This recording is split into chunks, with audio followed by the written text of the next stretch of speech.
Hello बच्चों, स्वागत है आपका अपने चैनल डिफेंस ट्यूटर में। आज के इस वीडियो में आपको बताएंगे इंडियन कोस्ट गार्ड, नाविक, जीडी, डीबी और यांत्रिक के बच्चों के लिए फिजिक्स के यानी आपके भौतिकी के कुछ एक्सपेक्टेड क्वेश्चंस को। यह आपके फिजिक्स का लेक्चर नंबर 24 होगा।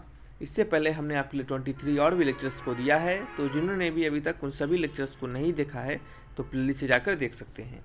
बच्चे, आपको बता दें कि आज की इस वीडियो में हम आपके टॉपिक हीट एंड टेम्परेचर से रिलेटेड क्वेश्चंस को डिस्कशन करने वाले हैं। तो चलिए स्टार्ट करते हैं वीडियो में आगे बढ़ते हैं।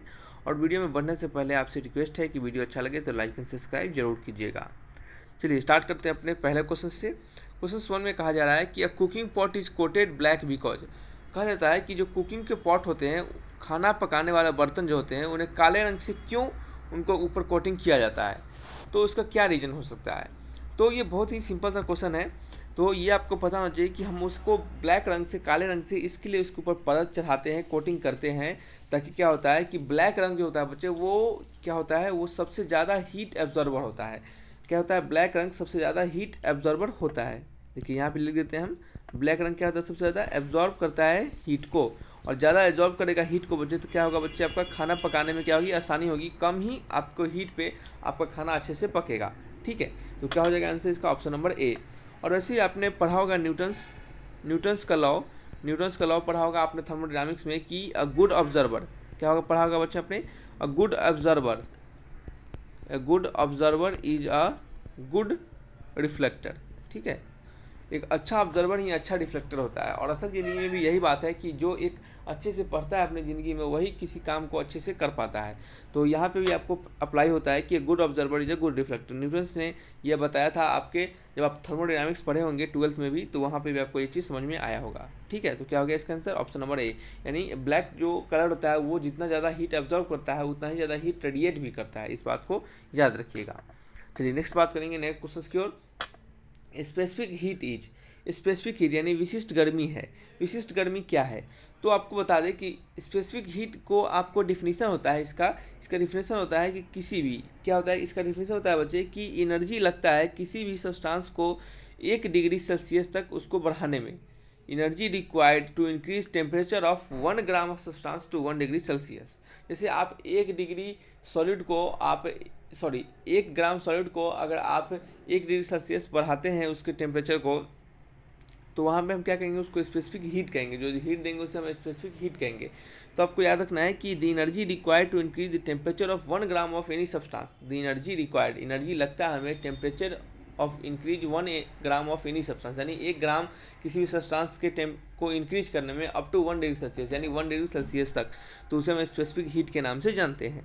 तो क्या हो गया इसका ऑप्शन नंबर बी, क्या हो गया सही आंसर हो गया। ऑप्शन नंबर बी में यही कहा जा रहा है कि energy needed to increase the temperature of 1 gram of substance to 1 degree Celsius. ठीक है, चलिए नेक्स्ट बात करेंगे नए question. How will a metal container full of hot water in vacuum loses heat. कहा जा रहा है कि किस तरीके से किसी मेटल कंटेनर जो होते हैं वो एक वैक्यूम में अगर रख दिया जाता है तो वो क्या करते हैं, हीट को लूज करते हैं। तो आपको लग रहा होगा यहाँ पे कि 3 प्रोसेस दिए गए हैं।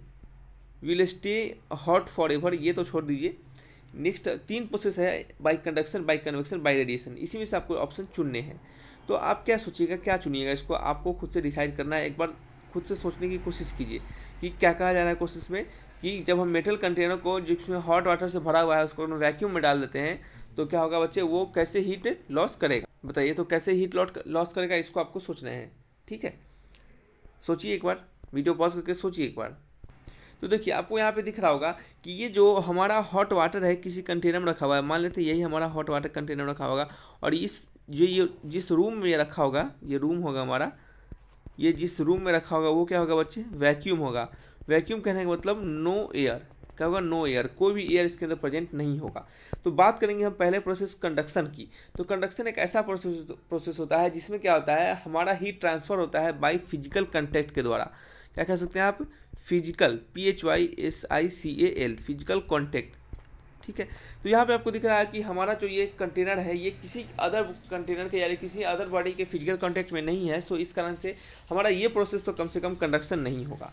नेक्स्ट हमारा प्रोसेस है कन्वेक्शन। क्या ये कन्वेक्शन प्रोसेस को फॉलो करेगा, तो कन्वेक्शन प्रोसेस में एक आपका उसका भी रूल होता है, वो एक कंडीशंस को फॉलो करता है कि हमारा जो भी बॉडी है जिससे हमको हीट को ट्रांसफ़र करवाना है वो किसी मूविंग फ्लूइड यानी मूविंग बॉडी में, यानी जैसे आपका मूविंग बॉडी यहाँ पे क्या होगा, एयर है, तो वो एयर से क्या होगा, अपने कंडक्शंस को फॉलो करवाएगा, अपने हीट को फ्लो करवाएगा एयर से। कन्वेक्शन में क्या करेगा, वो किसी मूविंग फ्लूइड को, मूविंग फ्लूइड यानी कहने का मतलब किसी एयर को या फिर किसी मीडियम को क्या करेगा, मीडियम होना चाहिए वहाँ पे, मीडियम को क्या करेगा, वो निकालेगा, उसको दे देगा अपना हीट, और वो क्या करेगा, आपका हीट लॉस कर देगा।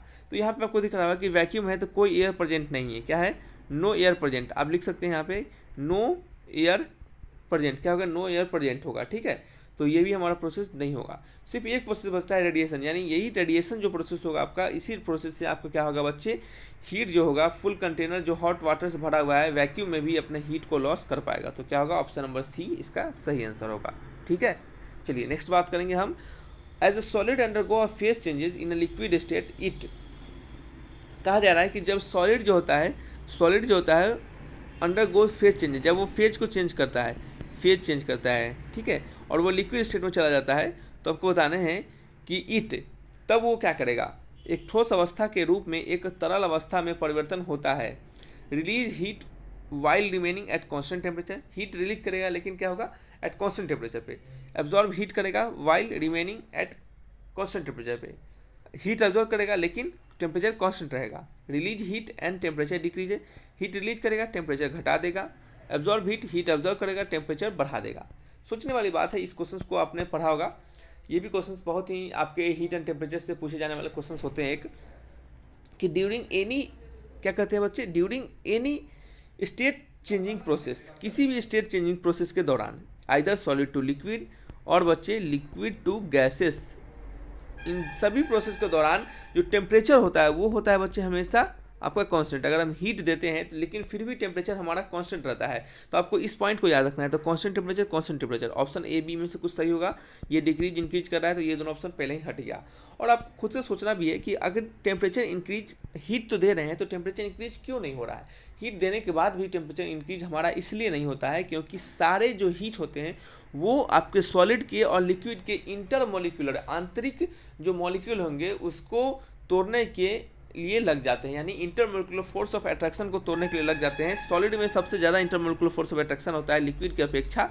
तो जब तक इसके इंटरमोलिकुलर फोर्स को हम तोड़ेंगे नहीं, जब ये कंपैक्ट होते हैं, क्या होते हैं, सॉलिड कंपैक्ट होते हैं, जब तक इनको हम तोड़ेंगे नहीं तो वो क्या होंगे, सेपरेट नहीं होंगे, और सेपरेट नहीं होंगे तो लिक्विड में फॉर्म चेंज नहीं होंगे। इस कारण से ये सभी हीट जो होते हैं बच्चे सॉलिड के इंटरमोलिकुलर फोर्स ऑफ अट्रैक्शन को तोड़ने में लग जाते हैं, इस कारण से टेम्परेचर इंक्रीज नहीं करता है, ठीक है। तो क्या होगा, हमारे पता चल गया हमें कि टेम्परेचर इंक्रीज क्यों नहीं करता है। और दूसरा बता दें कि ये सॉलिड क्या है, सॉलिड को हमें लिक्विड में कन्वर्ट करने के लिए हमेशा हमें क्या करना पड़ेगा बच्चे, हीट को क्या करना पड़ेगा, देना पड़ेगा, यानी क्या करेगा, ये हीट एब्जॉर्ब करेगा, क्या करेगा, हीट एब्जॉर्ब करेगा। तो ऑप्शन मैच कीजिए, ऑप्शन नंबर बी होगा।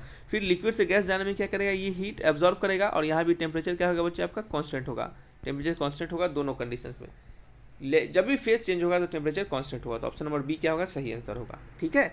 चलिए नेक्स्ट क्वेश्चन आपका, ये क्वेश्चन को हमने बहुत कोशिश किया आपको अच्छे से समझाने का, आपको समझ में आया होगा। और आपको बताइएगा क्वेश्चन कमेंट बॉक्स में लिख कर कि आपको एक क्वेश्चन अच्छे से समझ में आया है फिर नहीं आया। नेक्स्ट कहा जा रहा है कि एक कप ऑफ टी, एक क्या है, टी है बच्चे, क्या है, एक कप का टी है। कप का टी यानी कहने का मतलब टी में, कप में टी रखा हुआ है, टी में कप नहीं रखा हुआ है, कप में टी रखा हुआ है, ठीक है। और कहा जा रहा है कि ऑन ए मेटल टेबल, किसी मेटल टेबल पे, मेटल के धातु पे, इन अ रूम, किसी रूम में, लूजेज हीट बाई, कह रहा है वो किससे लूज करेगा। अगर किसी कप में हम टी डाल दिए और उसको मेटल के टेबल पे डाल दिया हमने, तो वो लूज करेगा अपने हीट को, अपने उष्मा को लूज करेगा, घटाएगा, किस कारण से, बाई कन्वेक्शन से, कंडक्शन से, रेडिएशन से, ऑल ऑफ दी अबव। तो यहाँ पे जो आपको फॉलो होगा रूल वो होगा all of the above.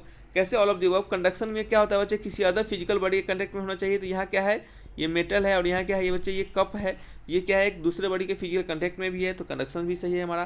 Convection में क्या होना चाहिए, मीडियम भी होना चाहिए, इसको ट्रैवल करने के लिए मीडियम सही है। और रेडिएशन तो मीडियम रहे भी नहीं रहे तब भी आपका वो रेडिएशन हमेशा होता रहता है, तो क्या होगा, रेडिएशन इसके रिगार्डिंग सही होता है। आंसर क्या होगा आपसे, ऑप्शन बच्चे ऑप्शन नंबर डी, यानी ऑल ऑफ दी अबव, यानी इन सभी प्रोसेस के दौरान क्या होगा, ये क्या होगा बच्चे आपका, ये आपका अपने हीट को लॉस करता रहेगा, क्या करेगा, हीट को लॉस करता रहेगा, ठीक है। क्या होगा, हीट को लॉस करता है, देखिए। और यहाँ पे आपको पता है कि इवोपरेशन टू एयर, ये जो आपका हीट होगा ये एयर से भी इवोपरेट करता रहता है, ठीक है।